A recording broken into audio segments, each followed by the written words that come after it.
Good morning, ma'am. Ngarang si koi text creation and manipulation ko document kamay tawra create taw dino aduga khogi text sama kamay na editing taw dino magi font size kamay pi dino natra khona font size natra any kano mo khogi kano khogi tax sama apply taw dingi matam da text sa hana selection taw gani text kamay na selection taw dino aduga text sama khoina duplicate ko kamay form taw gani natra gana text sama mafam amadagi mafam amada kamay shift taw gani ko font color font style ko ado font size selection hai riba mayam se ngara khoi punna taw gare natra kana gumna ngarangi class yahu da yauraga su khogi episode number 3 da ying bi ko ado ko fangan ado ngasi se khoi ngasi gi khoi class se da text alignment ko khoina text samagi alignment hadi left right center da natra gana saman kamay thamgani haibu ko aduga undo and redo redo kamay na tawdino ko aduga next ko find and replace and the formatting text ko si undo redo and the find and replace si box nga si ko yung minasi ko aduga sigi auto correction and the spelling si mai ngasi gyoina makhala thanam gi ko okay aduga auto pa si de yung bi ai si ko gi paragraph ki indentation ko text adi pull up na ko gi text formation se dum punna yung minada si ko ngasi gyoina okay ado ai si copy tawrake ngara khoina tamgi bagi matungina khoina copy tawge haragadi first aina copy tawningi ba jaga se select tawi hai chummi ko dai tawrake copy tawre the find se save tawre okay next ai ngarangi khogi khoina ngarang semaga save tawraga thamgi ba file ko ngarangi khoina semaga save tawraga thamgi ba file do ai open tawrake ko koi control o da changaga su open tawi hai natragana find da changaga sidagi open document tawraga su open tawi agani ko dongarang khoin thamgi se kadai da no khogi triple c da laga ko youtube da laga aduga fast February chale ko fast February ha si find sin ngara khoina sida work taw gibni ko adu ngasi se khoi sida mula si text alignment first na koi text alignment jengsi text alignment kamay to ba na ko da sida ina document kha thammi ko masai purake ko koi sum type to rage ina draga su text alignment hai se kai na ga dit ko na text se left side ta na draga right side ta lehan ge left ta lehan ge right ta lehan ge hai bu ni ba la ka do myam se ko adu si ina si pura ibo je pura iba text se tongan na ko gi kano se magi paragraph se ani hum sem dok se ko koi just horen kano gi practice tawrok gi kano se numai be hena na ba ko okay then my teacher who started this is this okay sida hoji yang gi si gi kano se jengo from the left side se sabse manaraga right di kano se manade na tra left di magi line se sab manari right di sina khoi sange sina khoi tele adam khoi aten mu le to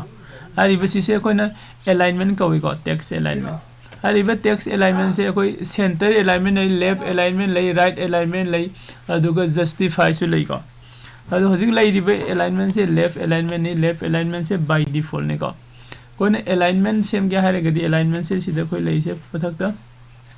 left alignment center alignment right alignment and justify ko adu any text sama da khoi na kari gumba kigi format ama natraga ko nadi manipulation taw matam da magi kano se apply taw ge hare gadi khoi mamang da hayu du select to view haibni ko aina sigi paragraph sima alignment semninge aina alignment semdringi mamang da ma se select to biro ko select taw raba matung da nei sida kano da jengsi si hoji lai se left ni center thamake myam jengsi ko center alignment kamai to gi yengo left to right to manadre aduga center da lai gare pull up one myam se ko right alignment ko right om da pull up sakre na trasida hobe ko ei mu to ge left na som da manla ne center ne sida lai re right na magadi right om da pull up sakre justify tawragadi som su samana duini ko justify to this is manade okay so I tawra ko na alignment text alignment the makhan kya lai ya haragadi left alignment right alignment center alignment and the justify ko justify hai ko JUSTIFIED ko justify sin na kaino left su right su sab manadui yani ko ado aina ngasagi si paragraph si makhatang tawbuni ko sigi paragraph si makhatang nataba hoji se pull up se tawge haragadi pull up se select tawbiyo pull up se select tawraba matungda I center da thamningba right da thamningba left da thamningba natra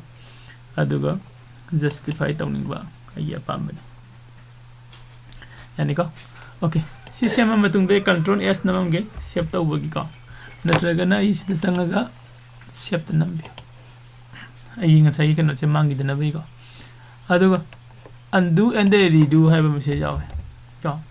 undo and redo se kari no haragadi ko ngasai aina kano mat task ma tawgari ko aina tawgari ba task se soi gare ko se soi gare aina handori se suppose sidagi se aina this is my first document nganagi kano tawgi se copy tawraga puraga sida thamme copy tawraba matungda ina sigi kano se soi gare khalase ko soi gare khalase ado undo tawninga gadi se ina ko undo tawba yai ko undo redo ko undo redo se koina kadai dagi tawba yage kanda mathakta ka khalaga sida jingbiyo sise undo ni aduga sine redo oidin ko aina sida undo sida name mangare na tra redo se active ore redo sida namagadi redo lakani ko undo redo mathak tagi kogi toolbar sida gi sangaga undo redo tawba yai ko adu natraga na koina control Z and the control Y ko haidi undo gi na ko undo gi na koi control Z ko control plus Z sina koi undo tawba gi ni shortcut key da ko aduga redo gi na CTRL plus ko Y control plus Y and the control plus Z ko undo tawba gi na control plus Z aduga redo tawba gi na control plus Y aise koi na text ki formation mayam ma torok matam da kagum matam da daka ore ko daka ore pagi matung ina koi dum use to way yani ko ma'am okay next koi last is the find and replace find haidi ko search to du ni ko replace sai aina word ama si marak tagi semdok ning bu ni na tra ado se yegi kano sida log thuksi te in example gi oina sum thamamba kano se copy tawre sida paste tawsilake eko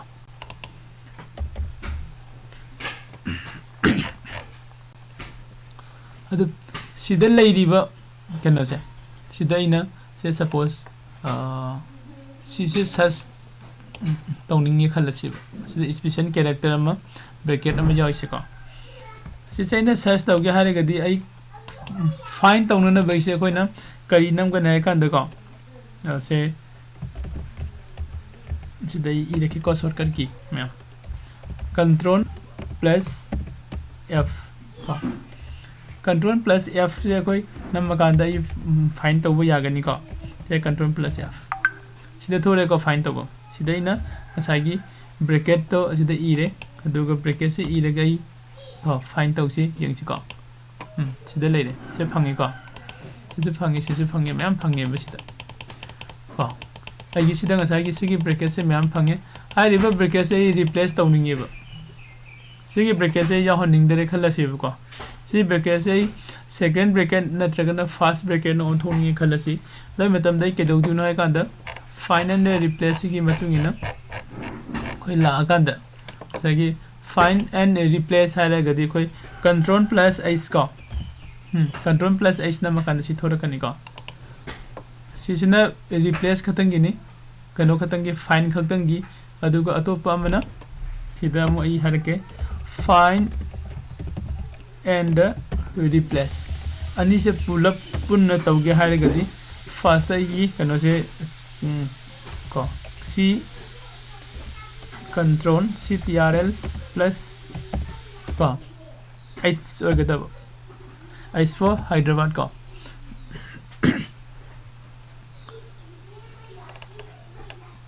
ado je sida control plus h namage control plus h ko find taugadisena karino sisini replace ta tawdusena karino sine replace tawre khalasi second bracket na ko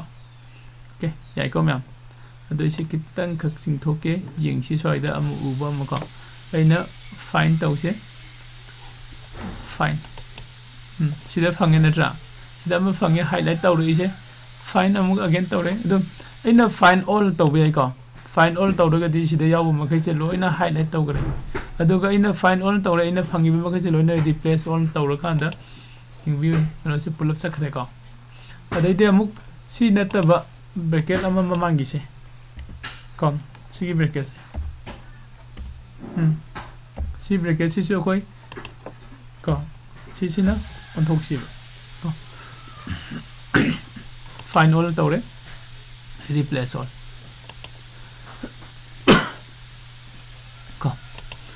ade koina amam nang thira finally replace the wood the queen sang in a tra ado koi shortcut key de gi salaga asagi koi shortcut key do kaino control plus h ko high reverse control plus h namaga ado gai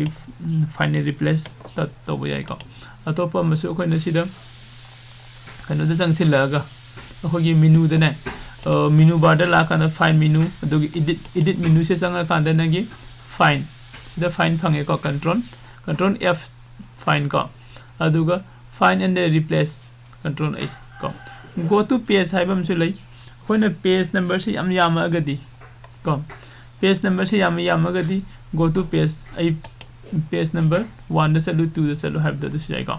se hoji aina lai se page number 2 ni ko 4 adu sida go to page se control plus g ni ko si so okay so soide isilamge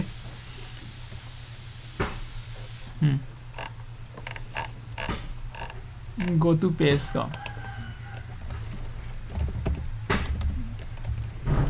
go to page sisina koina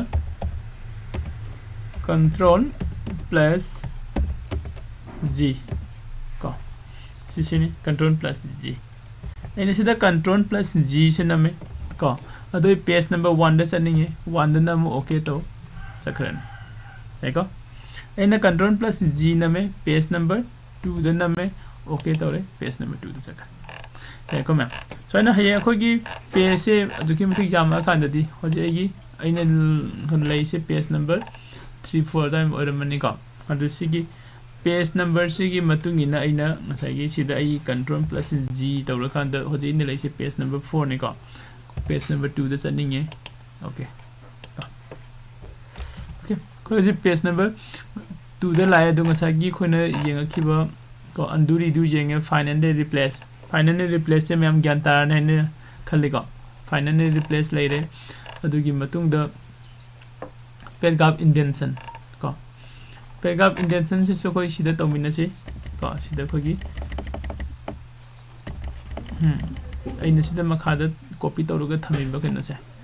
sida paragraph indentation tawse aduga atopa mana sigi ai bullet and numbering se makhala thamani ko paragraph indentation hai se kaina kana ngase ko gi paragraph se sida ina kitang ka san space p da gaidi ai gi paragraph pull up se sigi pull up sima kitang khak sum da right om the insining khalasi ko adu khona insin bado se space bar da gi amam insin badi ai yam kuin sangani na tra adu na khona sigi paragraph sima pull up ko sigi paragraph sima pull up aina sangsil hange hare gadi first ai select to ba da ka oi select to ga gi som na kan tab 5 am select ko kana se koi tab kana do sidagi nam kan da su line am di chat kini adu si tok tho ga koina sida indentation jarang gani ko paragraph ke indentation sida lai se increase decrease indent the increase indent okay sinna ma kan da yengo ma se sum khoi right lam sum hanjin gi na tra aduga sina left lom da mo hanjil decrease increase ko breakup indentation okay yari ko ma'am aduga to pam na koina sai ko gi line se singa sai breakup ki manung de leiriba line sigi maraki spacing line gi spacing sisu kitang jam khalan ge natra kitang han ge harigadi sida ko sikaino increase breakup spacing sina line gi spacing ko set line spacing sigi set line spacing sida koi changaga to 1.5 namagadi kitang space kitang pi gi natra ka khare increase tawre adu 1. si lai ga sai lai haidi hana lai ram siga kitang different oi natra sisi kari haibno ko sida koina kana tawgaido kana gi khogi line spacing se set tawbuni natra breakup indentation and ko isida iramge line spacing okay sima lai de ade atopa masu sida khogi pem kan breakup ki sem yaba masu yauri ko breakup ki magi space sigi breakup ani sistema khada breakup fam lai de breakup se khoi angang ngi de khangen ra sigi mathaki breakup se ga makhagi breakup se ga ani gi maraki gap se kitang jam han gi khara saw han ge ne khalaga di ko okay sida nambiyo yo law thor in trasam breakup spacing se aina sinna me khagi increase tawe aduga decrease to han ge haraga na sida lai de ko breakup spacing decrease okay then sida breakup indentation sine aduga breakup line spacing ne aduga to pamana paragraph ko paragraph spacing pull up the pisila me yari ko ma'am okay last ngasi gi class ki aroiba topic oina khoi si jeng mina se number and bullet ko number and bullet sida ko number and bullet se ai kano da just kano ko se ma ke sida gi copy tawraga ko koi example gi oina sum jeng se ko sida ina sima lawre khalasi e na holage nanta aduga muka musima ama mulawrage ne direct practical oina tawrakan de jenga se kamaino oibno ina ko areas info san lawrage ko okay sile this is the in a paragraph and bullets and a number side the kaino ai kandana kone list oina show tawning bado list oina show tawning bado ne ai bisi se in a list oina show taw ga ga de first day select taw biyo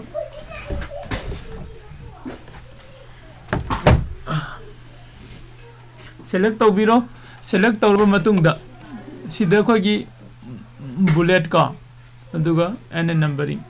bullet and numbering aina sigi list sema matam sida first aina sigi numbering oina show to hange haradi sine lagte su ko serial 1 2 3 4 ko numbering sida makhan khogi roman figure da to honba yai natra adai di abcd da to honba yai ko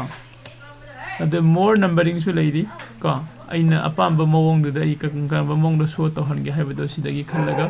show to honba yai ko image da su phangi ko si leide aduga ai namka mu bullet sida si dot se phangani natra de bullet dai si khara dot khara saw su phangani ko bullet the arrow so na bullet su makhan se mayam am legere hai de makhan se gi marak ta khona more bullets de sanga kana su sida image da jenga ko ai ne hena ai di khari hena phajaba look ta thamge haraga su sida gi apam bai image si green se loge khalo ko okay to biro sai la ka ani ko me yamne luba kaisu nate ko khoi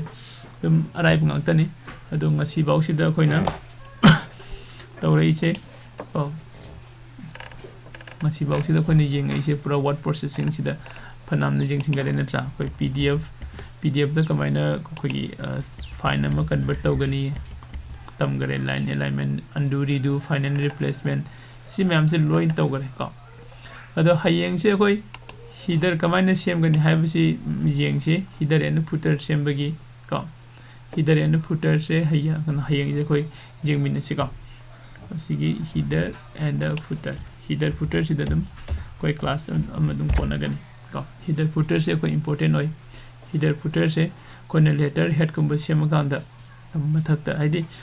final kan document amada hanjin tawgada thabak khara mathakta makhada ko hairi bising da koi hanjin tawdraga su one time afam amda tawgaraga ko dum sakhi ba yaba aduga hayang aina semdoke haraga su mafam du changsillaga semdo kanda ps kuting mak automatically semdoki ba ko adum kan ko tadi mayam ngasi gidi soida loisillage ko hayang am khoi same time da pulasi thank you so much